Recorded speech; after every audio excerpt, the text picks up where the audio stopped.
Facts world में आप सभी का हार्दिक स्वागत अभिनंदन। आज एक फैक्ट्स आप सभी के सामने प्रस्तुत है जिसका टाइटल है समुद्र में जमीन उगाना, चीन के कृत्रिम द्वीप और वैश्विक शक्ति संतुलन। बढ़ते हैं वीडियो की तरफ।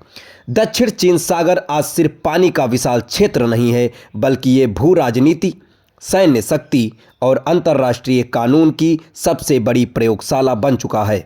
पिछले एक दशक से अधिक समय में चीन ने समुद्र के भीतर मौजूद चट्टानों और प्रवाल भित्तियों पर लाखों टन रेत डालकर कृत्रिम द्वीप आर्टिफिशियल आइसलैंड बना दिए हैं। ये केवल इंजीनियरिंग का कारनामा नहीं, बल्कि 21वीं सदी की शक्ति राजनीति का स्पष्ट संकेत है। पहला, तकनीकी बनाम कानून।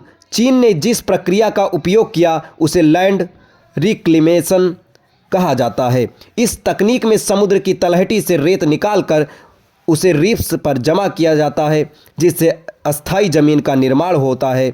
हालांकि संयुक्त राष्ट्र समुद्री कानून के अनुसार कृत्रिम द्वीप किसी देश को विशेष आर्थिक क्षेत्र का अधिकार नहीं देते।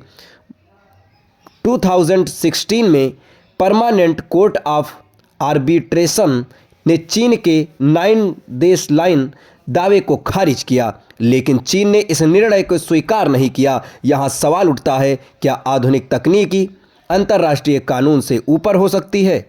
दूसरा, रणनीति। द्वीप या सैन्य अड्डे। इन नए द्वीपों को केवल जमीन मानना एक बड़ी भूल होगी। चीन ने यहाँ 3 किलोमीटर तक लंबी runway, missile system, radar station, नौसैनिक बंदरगाह स्थापित किए हैं। ये दक्षिण चीन सागर को चीन के लिए एक तैरता हुआ एयरक्राफ्ट कैरियर बना देता है।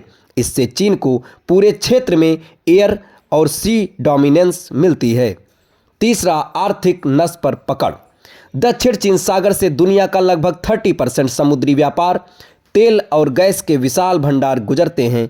इन द्वीपों के जरिए चीन न केवल सुरक्षा बल्कि वैश्विक सप्लाई चेन पर अप्रत्यक्ष नियंत्रण स्थापित करता है। ये कदम बताता है कि आधुनिक युद्ध केवल हथियारों से नहीं, बल्कि व्यापार मार्गों पर नियंत्रण से भी लड़ा जाता है।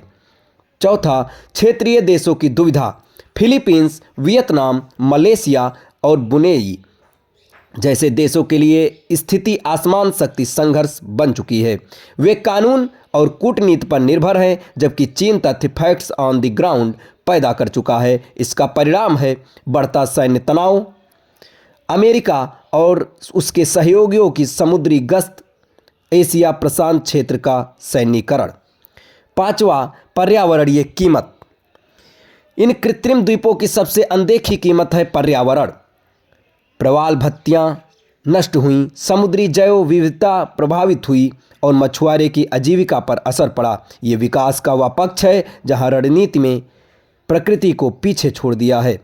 इन सब का निष्कर्ष ये निकलता है कि भविष्य की झलक चीन द्वारा बनाए गए कृत्रिम द्वीप केवल जमीन नहीं है, वे भविष्य की वैश्विक राजनीति का मॉडल हैं, जहां देश पहले जमीन बनाते हैं फिर उस पर अधिकार जताते हैं।